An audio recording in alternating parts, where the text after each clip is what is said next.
അപ്പോൾ ഇവിടെ നമ്മൾ കഴിഞ്ഞ ക്ലാസ്സിൽ നമ്മളൊരു ഗ്രഹനില എടുത്തുകൊണ്ടിരുന്നപ്പോഴത്തേക്കും നമുക്ക് ടൈം തീർന്നു പോയി. നമുക്കത് പെട്ടെന്ന് നമുക്ക് എടുക്കാം. അപ്പോൾ ആ ലിങ്ക് ഞാൻ ഒന്ന് വാട്സപ്പിൽ ഇട്ട് തരാം. അപ്പോൾ ഇതാണ് അതിൻ്റെ ലിങ്ക്. അത് നേരത്തെ തന്നിട്ടുണ്ട്, അത് പുറകോട്ട് പോയി കാണും. അപ്പോൾ ഇതാണ്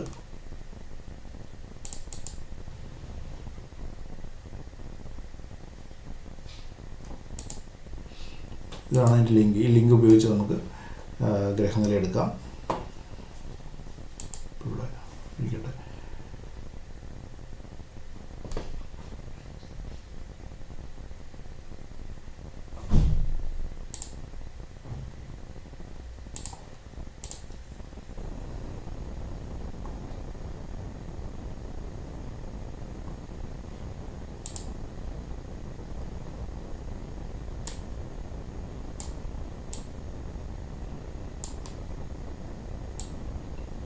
ഈ മുകളിൽ കാണുന്നതാണ് വെബ്സൈറ്റ്. അത് ഫോണിൽ നമ്മൾ ആണെങ്കിൽ നമുക്കത് ഫോണിൽ ഇട്ട് തരാം.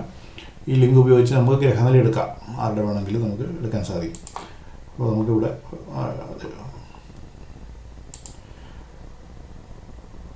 ഓക്കെ. അപ്പോൾ നേരത്തെ ചെയ്ത് സേവ് ചെയ്ത് വെച്ചിട്ടുണ്ട്. ഒരു ആൺകുട്ടിയുടെ ജാതകമാണ്. 1999 ജൂൺ 3, 1989 ജൂൺ 3-ാം തീയതി 7:31 AM. 7:31 AM. അപ്പോൾ ഇത് നമ്മളിങ്ങനെ ടൈപ്പ് ചെയ്ത് കൊടുത്താൽ മതി. ഞാനത് ആൺകുട്ടിയായിട്ട് ബോയ് എന്ന് പേരിട്ടു. 1999 ടൈപ്പ് ചെയ്യാം. വെളിയിൽ സെലക്ട് ചെയ്താൽ മതി. ജൂൺ 3-ാം തീയതി 7:31 AM കോട്ടയത്ത് ജനിച്ചു. കോട്ടയം സെലക്ട് ശരിയായില്ലേ? കോട്ടയം.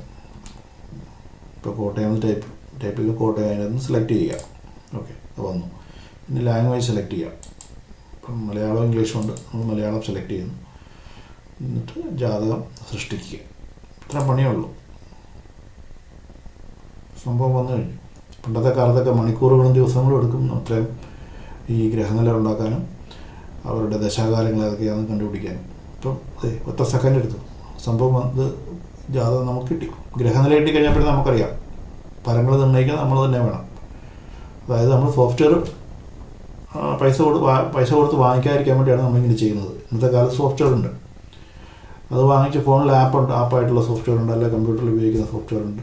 ഇതൊന്നും ഇല്ലെങ്കിലും നമുക്ക് ഈ ഫ്രീ ആയിട്ടുള്ള സൈറ്റിൽ പോയി, ഈ പ്രോ കേരള എന്നുള്ള സൈറ്റിൽ പോയി നമുക്ക് ഗ്രഹനില നമുക്കിവിടെ കിട്ടി. ഉണ്ടോ? ഇതാണ് ഗ്രഹനില. ഇത്രയും കാര്യങ്ങളാണ്. അതാണ് പ്രധാനപ്പെട്ട അതിൻ്റെ ഭാഗം എന്ന് പറയുന്നത്. ഗ്രഹനില വന്നു കഴിഞ്ഞു. അപ്പോൾ ജൂൺ 3-ാം തീയതി അല്ല, ജൂൺ 3 മാർച്ച് 6-ാം തീയതിയാണ്. തിരിഞ്ഞുപോയി. അപ്പോൾ നമുക്ക് പെട്ടെന്ന് തിരുത്താം. ഇപ്പോൾ പണ്ടൊക്കെ ആണെങ്കിൽ നമ്മൾ ഇങ്ങനെ അറിയാതെ തെറ്റിപ്പോയി കണ്ടുപിടിച്ച് കഴിഞ്ഞാൽ പിന്നെ ആദ്യം മുതൽ കണക്ക് കൂട്ടണം. അപ്പോൾ ഇവിടെ അത് തെറ്റിപ്പോയി. നമ്മൾ തിരിഞ്ഞു പോയത് മാർച്ച് 6-ാം തീയതിയാണ്. മാർച്ച് 6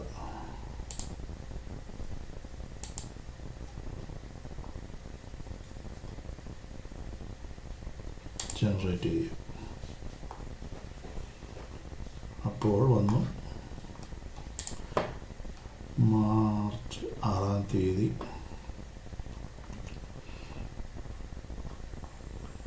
ഗ്രഹനില നമുക്ക് കിട്ടി.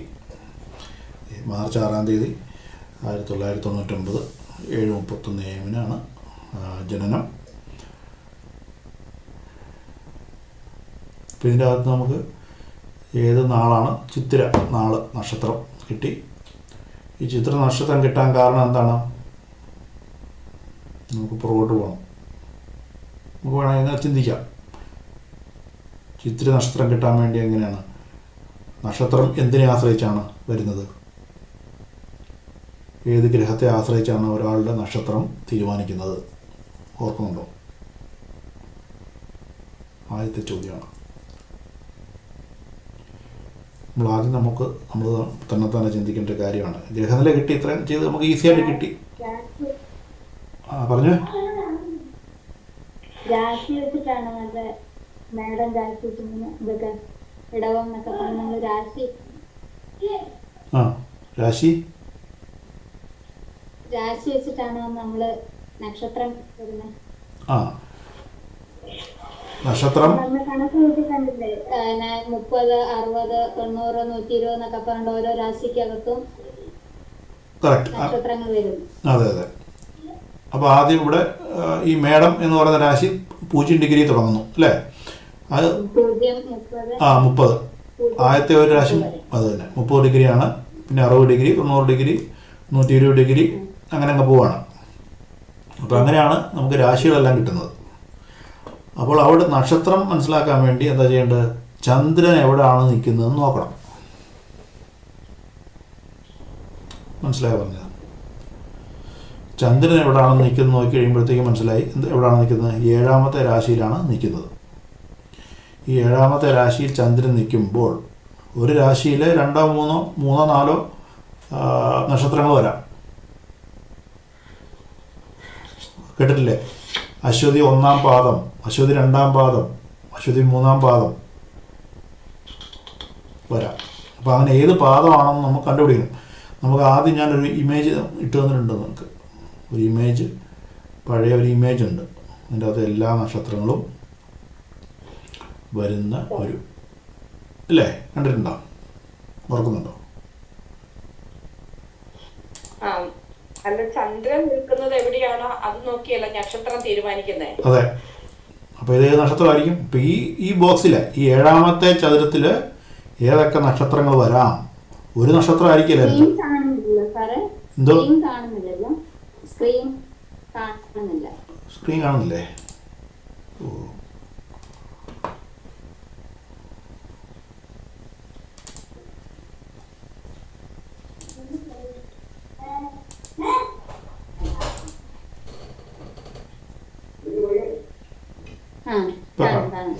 ഓക്കെ.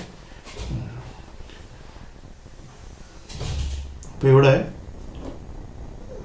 ഗ്രഹനില നമുക്ക് കിട്ടി. അപ്പോൾ ആദ്യം അത് കണ്ടില്ലായിരുന്നു അല്ലേ?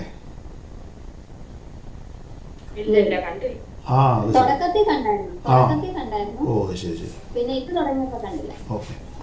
അപ്പോൾ ഇവിടെ നമ്മൾ ഈ പറഞ്ഞ പോലെ ഈ ലിങ്ക് നമ്മൾ ഉപയോഗിച്ചു. ഞാൻ ഷെയർ ചെയ്യാം. അപ്പോൾ അതിനുശേഷം ബർത്ത് ഡീറ്റെയിൽസ് ഇവിടെ കൊടുത്തു, സ്ഥലം കൊടുത്തു. അപ്പോൾ ഇത്രയും കാര്യങ്ങൾ നമുക്ക് വേണം. ഒരാളുടെ ജാതകം നോക്കണമെങ്കിൽ നമുക്ക് ജനന തീയതി, ജനിച്ച സമയം, ജനിച്ച സ്ഥലം ഇത്രയും കിട്ടിക്കഴിഞ്ഞാൽ നമുക്ക് ഇത്രയും കൊടുത്തതിന് ശേഷം ജനറേറ്റ് ചാർട്ട് എന്ന് കൊടുത്താൽ വന്നു ജാതകം വരും. അതിൻ്റെ ഗ്രഹനില കിട്ടും. ഉണ്ടല്ലോ ചിത്തിര 4ാം പാദം കണ്ടോ? നക്ഷത്രം ചിത്തിര 4ാം പാദം. ഞാൻ അതെങ്ങനെ കിട്ടി എന്നാണ് നമ്മൾ സംസാരിച്ചുകൊണ്ടിരുന്നത്. അത് ചിത്തിരയാണ് എന്ന് എങ്ങനെ മനസ്സിലാകും? അതിന് ഏറ്റവും എളുപ്പമെന്നുള്ളത് ചന്ദ്രൻ എവിടെ നിൽക്കുന്നു നോക്കാം. ഇവിടെ ചന്ദ്രൻ 7ാമത്തെ ചതുരത്തിലാണ് നിൽക്കുന്നത്, 7ാമത്തെ രാശിയിലാണ് നിൽക്കുന്നത്. അപ്പോൾ ഈ 7ാമത്തെ രാശിയിൽ ഏതൊക്കെ നക്ഷത്രങ്ങൾ വരാം എന്ന് നമ്മളൊരു ക്ലാസ് ഉണ്ടായിരുന്നു. അതിൻ്റെ അകത്തൊരു ചാർട്ടൊക്കെ നമ്മൾ വരച്ചൊരു ഇമേജും കാര്യങ്ങളൊക്കെ ഉണ്ടായിരുന്നു.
ഇങ്ങനെ ഒരു പടം ഓർക്കുന്നുണ്ടോ?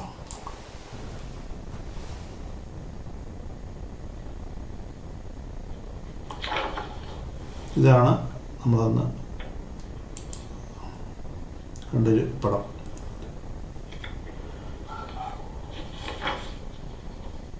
അപ്പം ഇങ്ങനെയാണ്. അപ്പോൾ ഇവിടാണ് ചന്ദ്രൻ നിൽക്കുന്നത്. ഈ രാശിയിലാണ് ചന്ദ്രൻ വന്നത്. പിന്നെ അതിൻ്റെ കറക്റ്റ് ഡിഗ്രി നോക്കിയിട്ട് ചന്ദ്രൻ്റെ ഡിഗ്രി നമ്മൾ പറഞ്ഞ പോലെ 1 ഡിഗ്രി മുതൽ 30 ഡിഗ്രി വരെ വന്നിട്ടുണ്ട്. അപ്പോൾ അങ്ങനെയാണ് ഇവിടെ ചിത്ര നക്ഷത്രം കിട്ടിയത്. ചിത്ര ഇവിടെ ഉണ്ട് കേട്ടോ. അപ്പോൾ ആ ചന്ദ്രൻ ഇവിടെയാണ് വന്നിരുന്നെങ്കിൽ ഉത്തരം, അത്തം, ചിത്ര ഇതിലേതെങ്കിലും ഒന്ന് വരാം. എങ്ങനെ? ചന്ദ്രൻ്റെ ആ ഡിഗ്രി എത്രയാണെന്ന് അനുസരിച്ചിരിക്കും. അതുപോലെ ഇവിടെ ചിത്ര വന്നിട്ടുണ്ട്.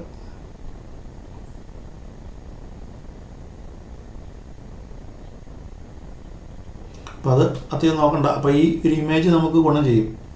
അതാണ് ഞാൻ ഉദ്ദേശിച്ചുള്ളൂ. നമ്മൾ അത്രയും ഡീപ്പായിട്ട് നോക്കണ്ട. ഈ ഒരു പടം കൂടെ ഞാൻ ഒന്നൊക്കെ ഷെയർ ചെയ്യാം. അപ്പോൾ നിങ്ങൾ സൂക്ഷിച്ചു വെക്കുക. അപ്പോൾ ചന്ദ്രൻ, ഒരാളുടെ ഗ്രഹനിലയിൽ ചന്ദ്രൻ ഇവിടാണ് നിൽക്കുന്നതെങ്കിൽ, ചന്ദ്രൻ ഈ രാശിയിലാണ് നിൽക്കുന്നതെങ്കിൽ ഏതൊക്കെ നാളാകാം? പുണർദമാകാം, പൂയമാകാം, ആയില്യമാകാം. അപ്പം അതാണ് ഓർത്തിരിക്കേണ്ടത്. ചന്ദ്രൻ എവിടെ നിൽക്കുന്നതോ ആ രാശിയിൽ വരുന്ന ഏതെങ്കിലും മൂന്ന് നക്ഷത്രങ്ങളിലൊന്നായിരിക്കും ആ ജാതകൻ്റെ. മനസ്സിലായോ പറഞ്ഞു? അപ്പോൾ അതൊന്ന് പറയുന്നതിന് വേണ്ടിയാണത് ഇത് ചെയ്ത്